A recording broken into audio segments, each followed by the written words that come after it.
Assalamu alaikum dear students. I'm from Radiant Secondary School. Hope all of you will be fine. Today we are here to discuss chapter number 8 of class 7. As we have started transmission of heat. In previous lectures you have discussed different methods of heat transfer: conduction, convection and radiation. Now today we will start our new topic, that is wind and ocean currents and gliding flight of the bird. As our today's topic is related with the convection current, so we call the concept of the convection current. We have learned the definition that the upward and downward movement of the molecule of water or air is called as convection current.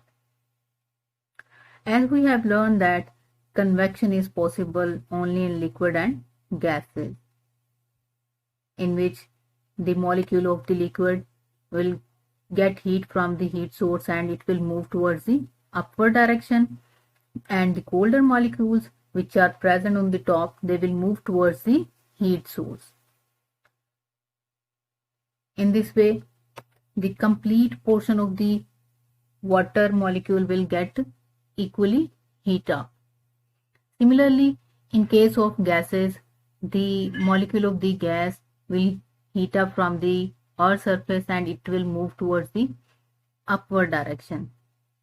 The colder molecule of air from the top, they will come down to get heat energy. In this way, again, the molecule of the gas will move upward and downward direction.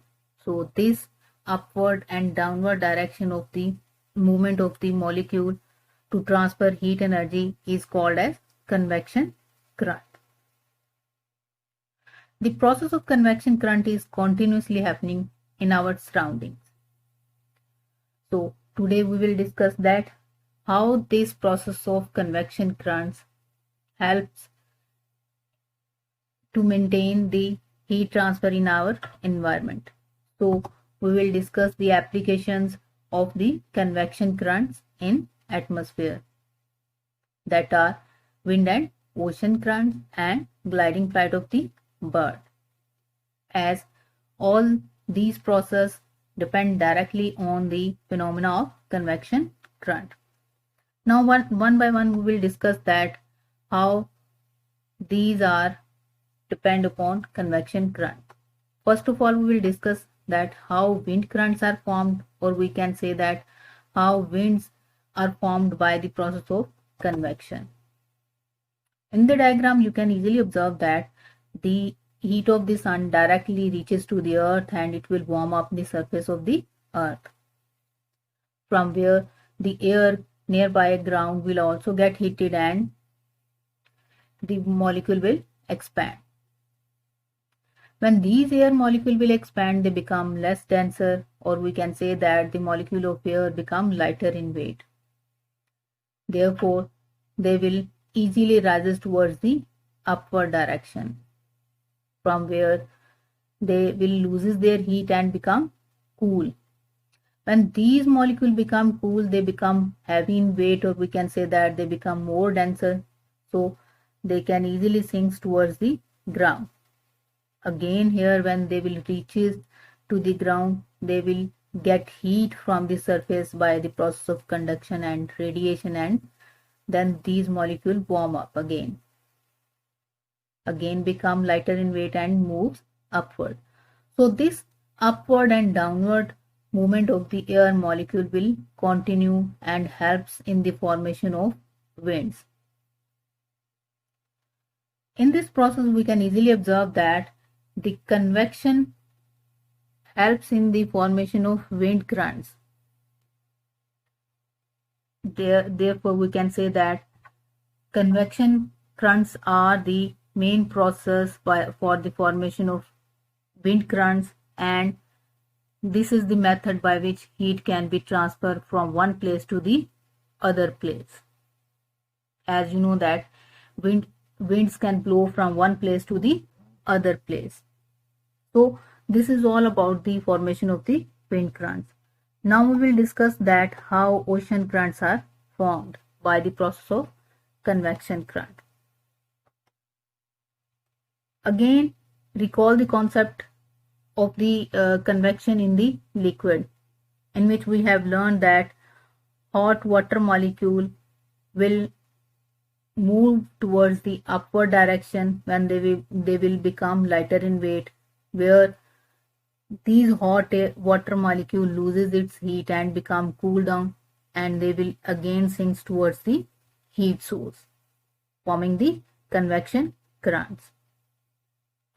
Similarly, the same case will happen in the oceans.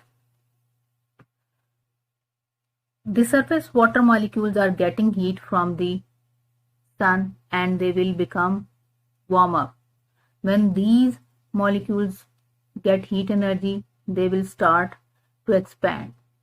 When they will expand, these hot water molecules will move towards the colder regions, where again they will loses their heat and sinks towards the bottom and moves towards the hot regions.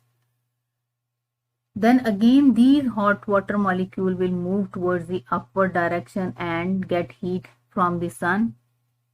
So after getting heat, again they will expand, and hence the movement will be continue. So this movement of the water molecule from hot region towards the cold region and from cold regions towards the hot region will be continue to form the ocean currents. So here again we have observed the process of convection current. So these are the process of convection is very important in our atmosphere. Now let's learn how the birds can glide in the flight. How the birds can glide in the air. Have you ever observed the birds at the heights without flapping their wings? Yes, you have observed many birds like hawk, eagles, vultures, and gulls. They can fly in the air without flapping their wings for long time. Here again the convection helps the bird to glide in the air. The phenomena is again same. The hot air molecules will rises up that carry the bird towards the heights. As these birds trap the hot air molecules below their wings, and that hot air molecules helps the bird to float in the air. So in this way the bird does not need to flap their wings, hence they are saving a lot of energy due to not flapping the wings. So due to the process of convection, the birds can glide for long time in the air without flapping their wings. These are some applications of the convection currents that helps to maintain the transfer of heat energy in our atmosphere. Hope now you will get a better concept about the applications of the convection current, and you will know that how winds and ocean currents are formed and how this convection current helps the bird to glide in the air.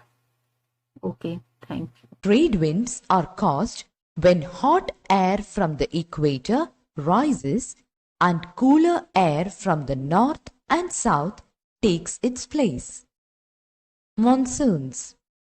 These are winds which blow due to the difference of temperature between the heated land surface and the surrounding oceans.